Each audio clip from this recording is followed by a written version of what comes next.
Bom dia a todos. Então, estamos continuando o assunto estudo dos fluidos, tá certo? A nossa primeira aula gravada desse assunto. Então, só para a gente entender, trata-se do último assunto de física desse ano, tá certo? Estudo dos fluidos. Então, é o último capítulo que a gente estuda e estamos encerrando, então, com esse assunto, o ano letivo de física.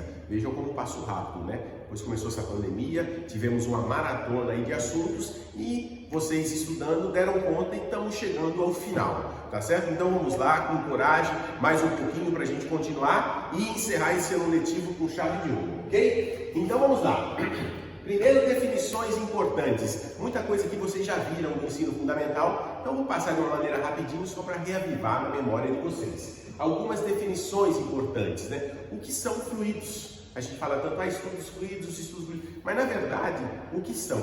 Os gases e líquidos são fluidos, porque fluido é aquele indivíduo que tem a capacidade de fluir. Você coloca água na sua mão, ela é um fluido, ela escorre pela sua mão, ela flui pela sua mão, tá certo? Ou seja, falando do ponto de vista químico, elas não possuem estrutura cristalina, por isso são denominados fluidos. E são esses elementos que nós vamos estudar ao longo desse capítulo.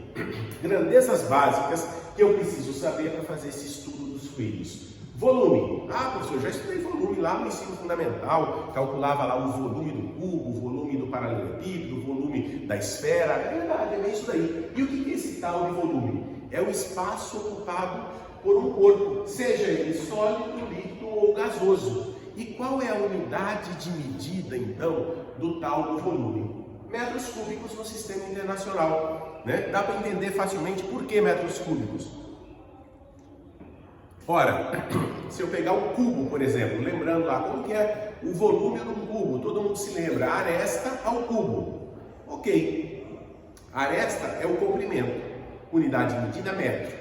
Se eu elevo o metro ao cubo, metro cúbico, simples assim. Parecia difícil quando estudou lá atrás, né? Agora é fácil.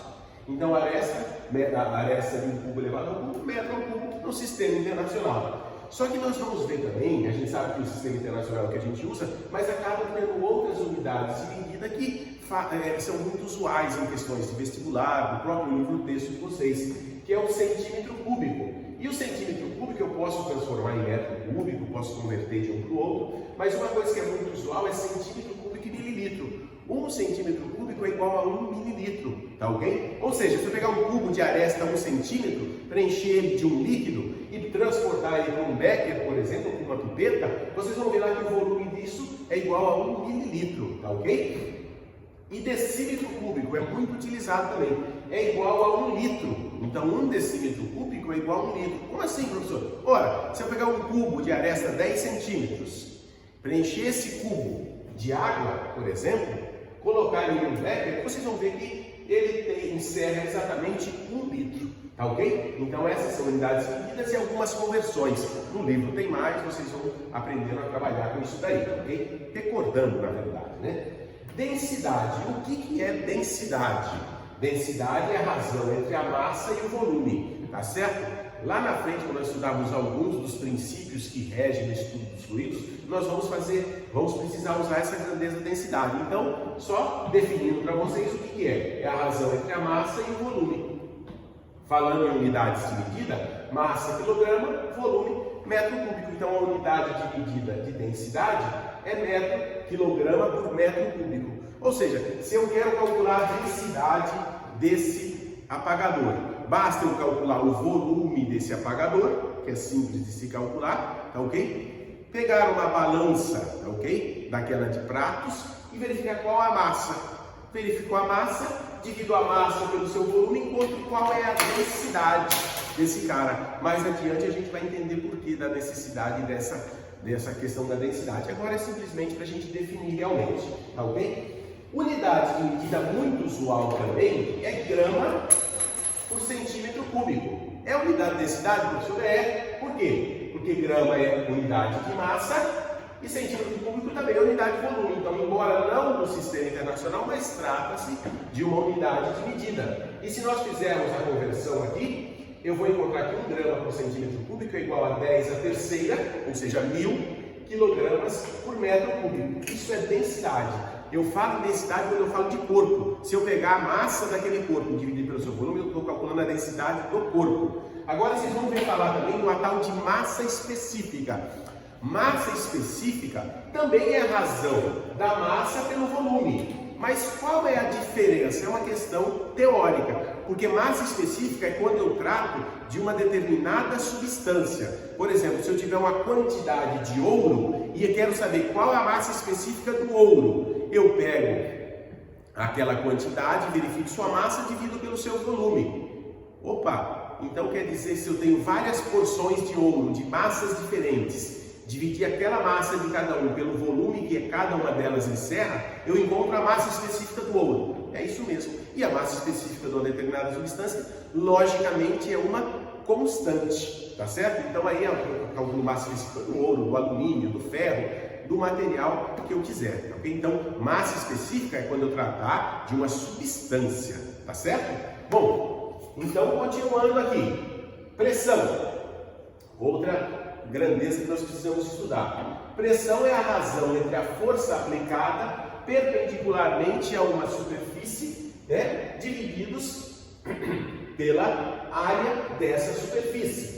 Então, vejam vocês, é meio usual o aluno confundir pressão com força. Vocês já não podem mais, a partir de agora, confundir essas duas coisas. Por exemplo, eu tenho aqui esse prego. Peguem lá na casa de vocês um prego e coloquem aqui entre os dedos, ó, como eu estou colocando aqui. Então a cabeça do prego está no meu polegar e a ponta do prego está aqui no meu indicador. Se eu apertar os dois, eu vou sentir que aqui dói mais. Não podemos falar aqui tem mais força, de jeito nenhum, já entendemos de força. Se eu pensar em força, esse dedo está empurrando o prego para cá, esse dedo empurrando o prego para cá. Como o prego está parado, é porque a força que esse cara aplica para cá é igual a força que esse aplica para cá. Então as forças são iguais. Mas professor, está doendo mais aqui. Por que está doendo mais? Porque a pressão aqui é maior. Por que a pressão aqui é maior? Vamos voltar aqui à expressão matemática. A pressão é força sobre a área. A força é a mesma.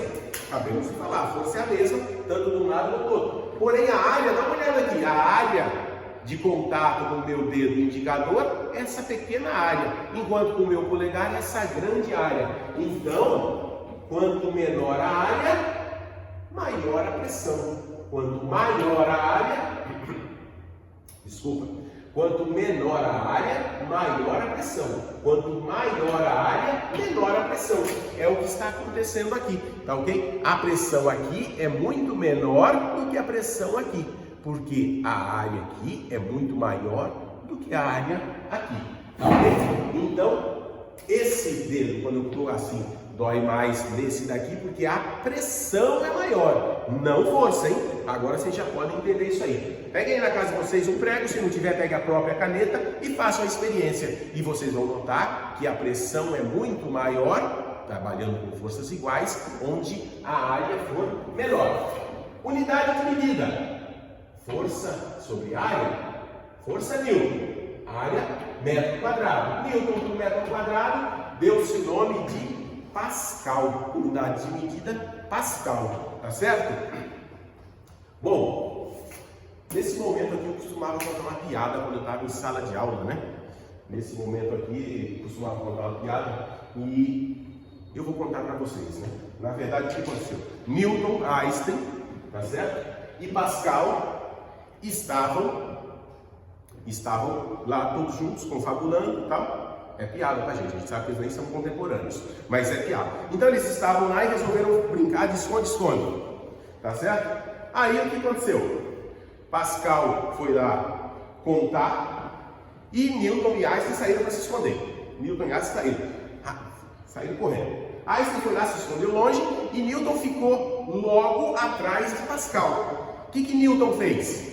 Fez um quadrado com um giz de 1 metro por 1 metro e ficou lá no quadrado. Pascal ficou contando 1, 2, 3, 4, que saiu, olhou, Newton falou, não, sou Pascal. Ué, como assim? Você está louco? Pascal sou eu. Não, Newton por metro quadrado, Pascal.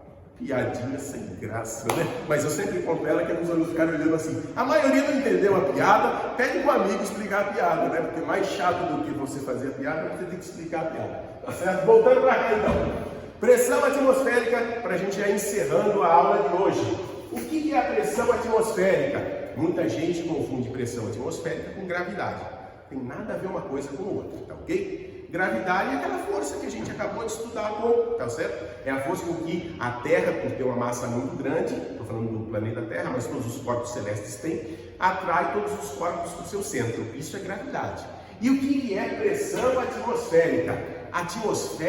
Pressão atmosférica é dada. Por quê? Porque em torno da Terra, por exemplo, a Terra tem atmosfera. Então, o que é atmosfera? A atmosfera é uma camada de gases que envolve a Terra. Ora, nós sabemos, embora sejam gases, eles têm massa. Se tem massa, eles têm peso. Ora, se eles têm peso e eles são atraídos, eles têm peso porque são atraídos para o centro da Terra, então eles estão exercendo uma pressão sobre a superfície da Terra. Porque sabemos que peso é força, divididos por área tem pressão. Então, a pressão que essa camada gasosa que envolve a Terra exerce é a chamada pressão atmosférica. É a pressão devido ao peso da atmosfera sobre a superfície da Terra.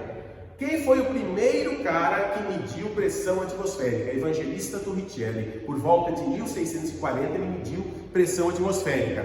O que eu quero de vocês? Quero que vocês pesquisem, é muito fácil a pesquisa, coloca lá no buscador lá, né? Como Evangelista Torricelli calculou pressão atmosférica. E aí vocês vão ver lá o experimento dele. É muito simples, eu quero que vocês vejam e estudem. Na próxima aula a gente vai falar sobre isso daí. Mas dê uma pesquisada lá, é bem simplesinho, por isso eu deixei para vocês pesquisarem, ok? Eu quero que vocês vejam o que ele fez para calcular essa pressão atmosférica. E encerrando a aula, não esqueçam, exercícios de 1 a 13. Na verdade, do 1 ao 7 vocês já fizeram, agora então façam do 8 ao 13 para a gente encerrar esse assunto daqui, tá certo? Um bom dia a todos e até a próxima aula.